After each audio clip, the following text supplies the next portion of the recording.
আজি মোৰ হাঁহ পোৱালিখিনি 4 দিন হৈছে। 4 দিনত কিমান ডাঙৰ হৈছে দেখাইছো মই। এহেঁতৰ আজি সম্পূৰ্ণ 4 দিন হৈছে।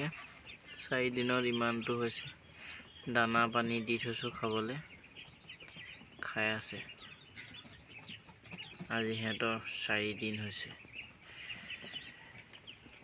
আজি 4 দিন হৈছে সিহঁতি দানা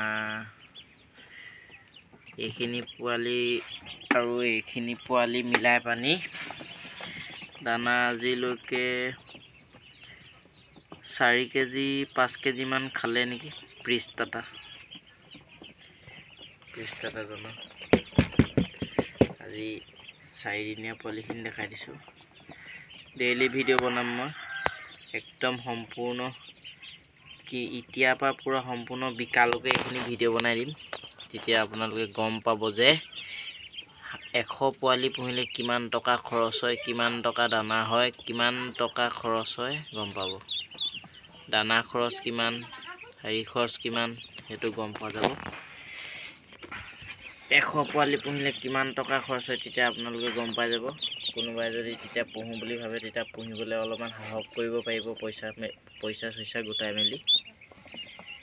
নহ'লে বা হাঁহ পালনত অকমান খৰচ আছে। ঘপকে যদি আপুনি 100 পোৱালি লৈ আনে কিনি পানি পুহিবলৈ আপোনাৰ দিগদাৰ হ'ব। আৰু জানিব লাগিব কেনেকৈ ৰাখিব লাগে। সৰুতে 15 দিন মান যদি বৰ্ডিং কৰা হয় তেতিয়া পোৱালিখিনি অকমান ভাল হয়। মোৰ ভাগৰ এয়া 2-3টা পোৱালি কাহিছে, সিহঁতৰ পানী লাগিছে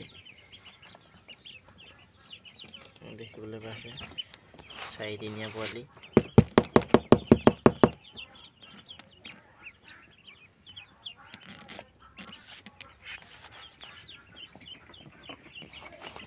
তাৰপাছত ইয়াত মোৰ কুকুৰা পোৱালিও আছে। কুকুৰা পোৱালি সৰহকৈ আছিলে, বাকী ইয়াৰ পৰা মই 50টা চেল কৰি দিলোঁ। কাৰোবাক যদি কুকুৰা পোৱালিও লাগে মোক কণ্টেক্ট কৰিলে হ'ল, নহ'লে বা মোৰ ভিডিঅ'ত মেছেজ দিলে হ'ল, মই যোগান ল'ব পাৰিম। বৰপথাৰ সৰুপথাৰ কোনোবাই যদি চাই থাকে ভিডিঅ'টো যদি কোনোবাই আৰু নতুনকৈ আৰম্ভণি কৰিছোঁহে মই ভিডিঅ' দিবলৈ। আৰু এয়া দেখিব পাৰিছে